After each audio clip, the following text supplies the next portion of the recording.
Today we're going to look at 3 apps I use when planning my landscape photography trips.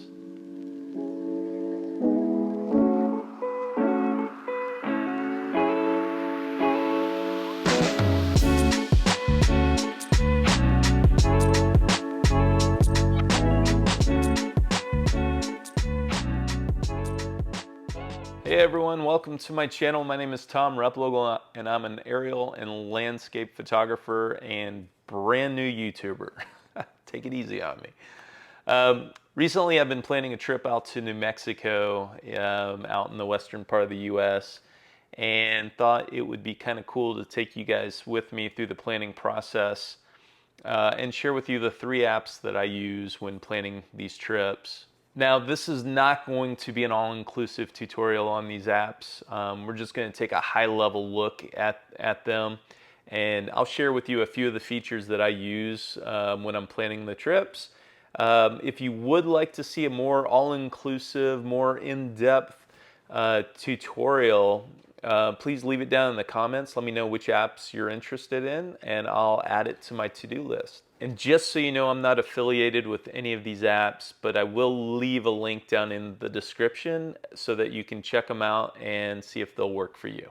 All right, let's dive in. All right, number 1 on the list is Google Earth Pro. It's a free desktop app that's available for both Macs, Windows, and Linux computers.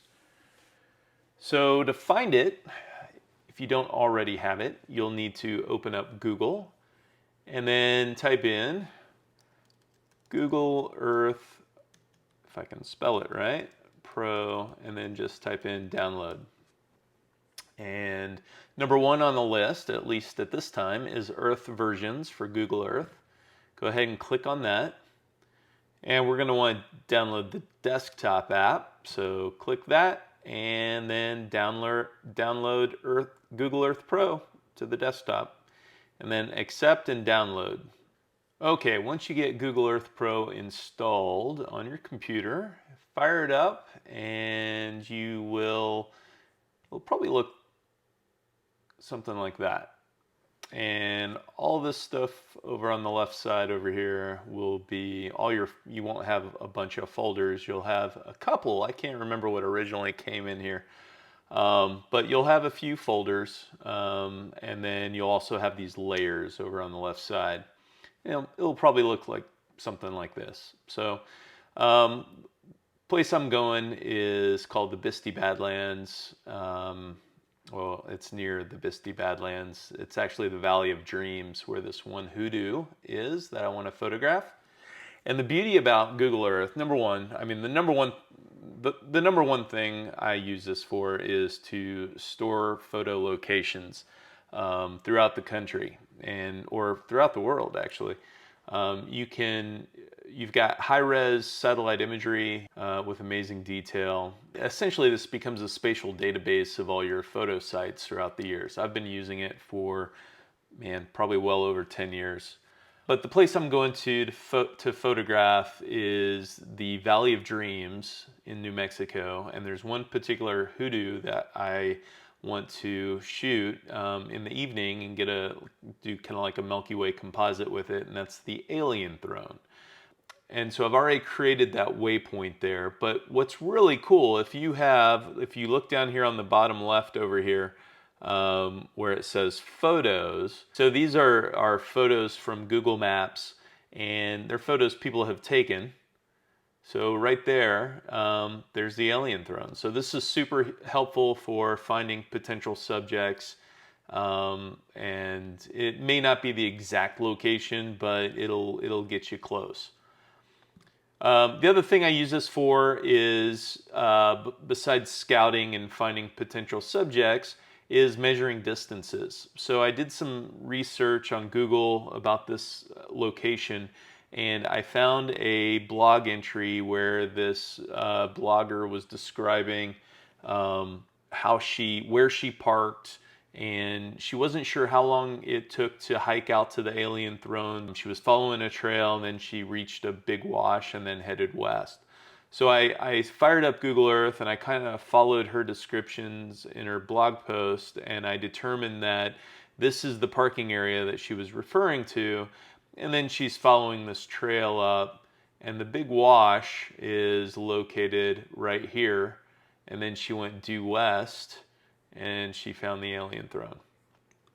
So she wasn't 100% sure on the distance. So the beauty about Google Earth is up here in the top menu, you can click on this little ruler. And when it first fires up, it's going to be, line is going to be selected. It's hard to see because it looks like the text is white as well.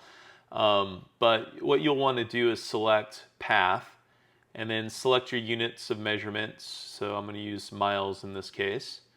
And then just go ahead and click on where you want to go. So I'm going to just kind of follow this trail loosely. I'm just kind of getting an overall idea of how far this is going to be. Come up to this wash, head due west, and then I'll just make my way on out to Alien Throne. And you can see that it's 1.6 miles.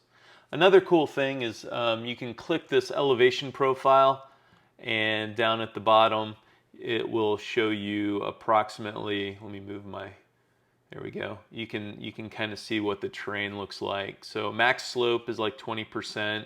I'm sure it's probably going right up a hoodoo or something like that. So I'm sure you can find a shallower path. But your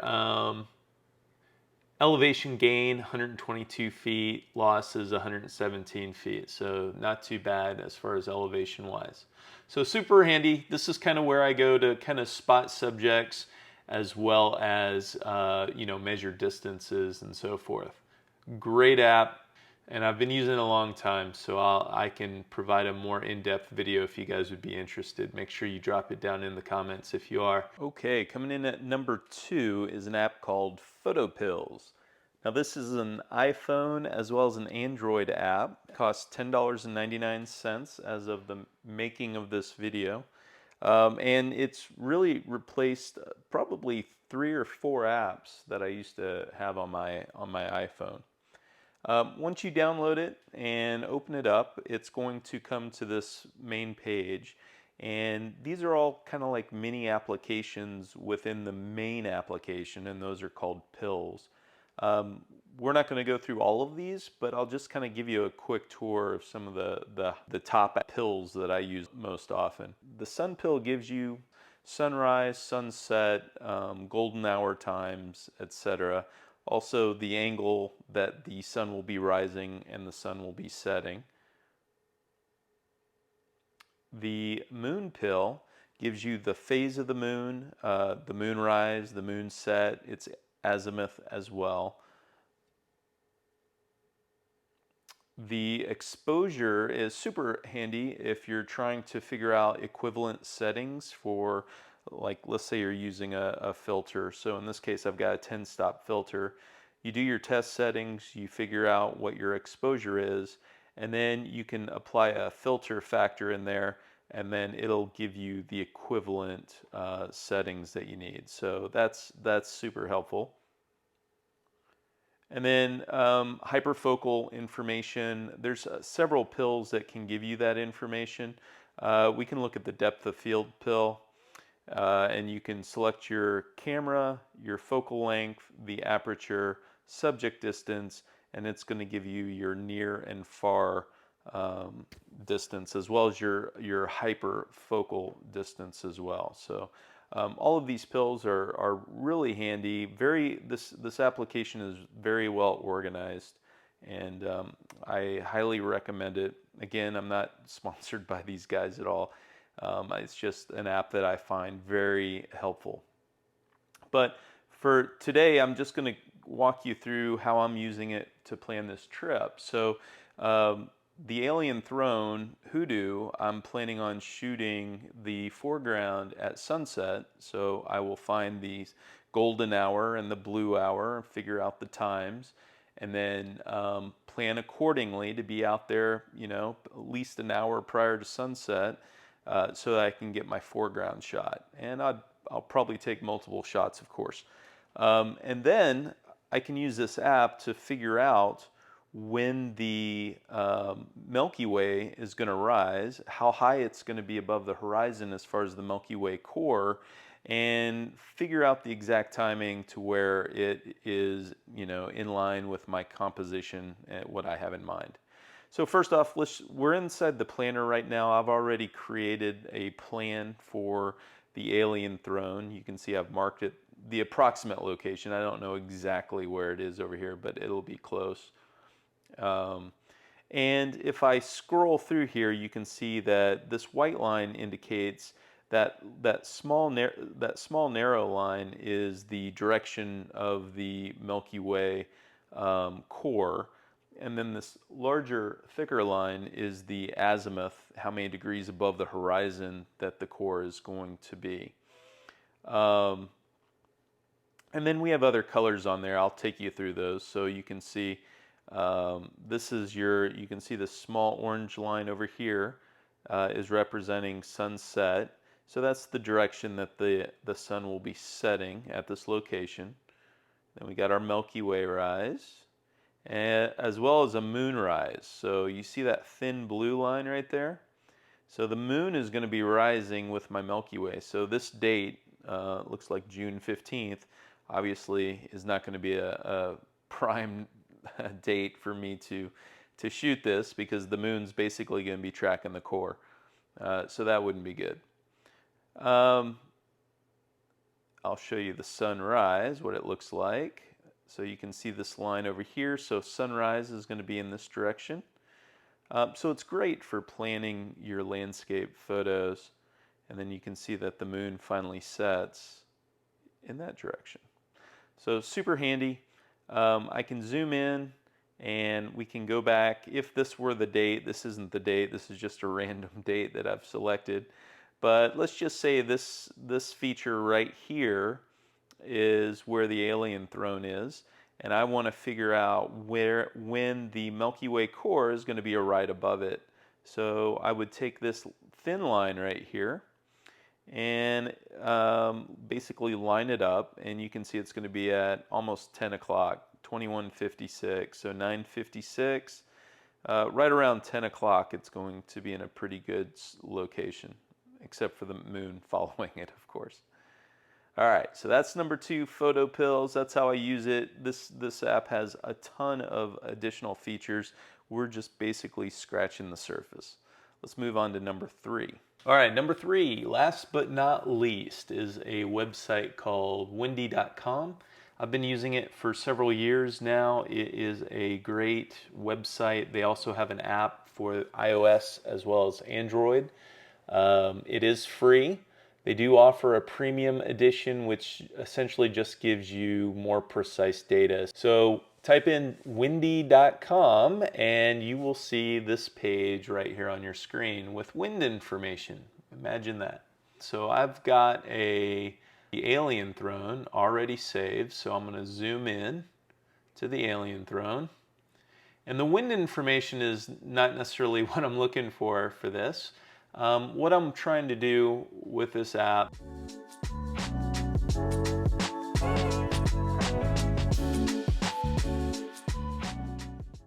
besides getting an overview for what the weather is going to look like, and let me show you what that looks like. So if I click on my location that I have saved, I can see what the forecast looks like, just like any other app. Giving you wind information, gust, direction of the wind, rain, temperature, of course. And you can click it out for even a longer forecast. I usually don't look too hard at this because, weather's kind of hard to forecast. But so that's your basic weather information. But for predicting a sunset or a good sunrise, I've used apps in the past and they've always led me astray. So I started trying to figure it out myself. And what I do is I use these cloud layers over here. And let me just kind of zoom out a little bit because it's a pretty dry area. So you can see over here on the right, it's kind of hard to see, but we've got clouds. So that's just an overview. That's high clouds, low clouds, medium clouds, kind of all shown on one display. But you can go ahead and just select your high clouds, or select your medium clouds, or your low clouds, or even really low clouds, fog. And again, this is, this is all forecast information. So if I'm going to X out of there, and I can, at the bottom, I can scroll through the bottom, and it'll show me what the model is predicting for cloud cover throughout the day and throughout the days ahead.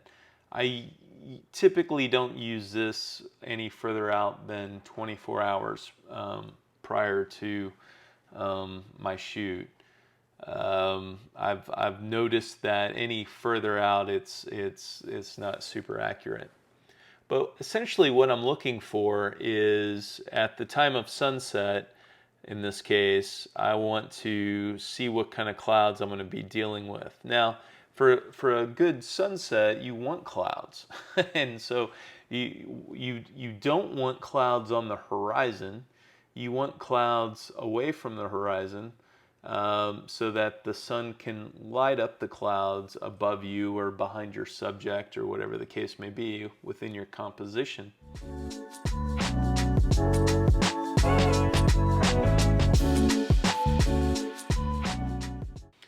So there's a formula for that, and the formula is to figure it out for statute miles. It's 1.22 times the square root of your elevation in feet. And what that's going to do is that's going to tell you how far away your horizon line is. And then what you can do, once you know that, you can zoom in on your location. And so, it's pretty dry out here, so there's not a lot of clouds. But let's just say sunset on the Saturday the 14th is going to be at 8 o'clock. And I'm right over here at Alien Throne. I can right click on it and drop down to distance and planning. And then all I need to do is click on my location and then click again to measure the distance. And if you take, so the elevation out here is, we'll just say it's roughly 6,000 feet. So if you take 1.22 times the square root of 6,000 feet, you come up right around 90 miles. I think it might be 95, but it's somewhere around there. And so once you have this distance marker, you can click on it and then drag it. You can get exact, but essentially what we're looking for is that at sunset, there's not going to be a lot of clouds over that location. And so I can go ahead and select high clouds.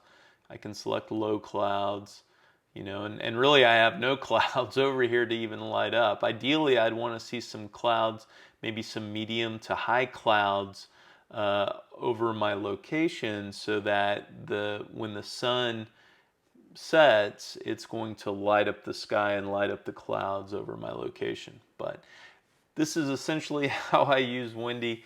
It's a bit nerdy, but I kind of got tired of using those sunrise and sunset apps. They weren't very accurate, and I wanted to figure out kind of what's behind all of that, and make my own predictions and try to tweak that as best as I can. And so far, I'm about as accurate as those other apps. So anyways, it's still a work in progress. So, well, I hope you found this video useful. If you did, please give me a thumbs up and maybe consider subscribing to the channel. I've got a whole bunch of videos in the pipeline that I'm trying to knock out as quickly as I can. If there's any apps that you would like to recommend, please drop them down into the comments so that we can all check them out. And I will see you next time.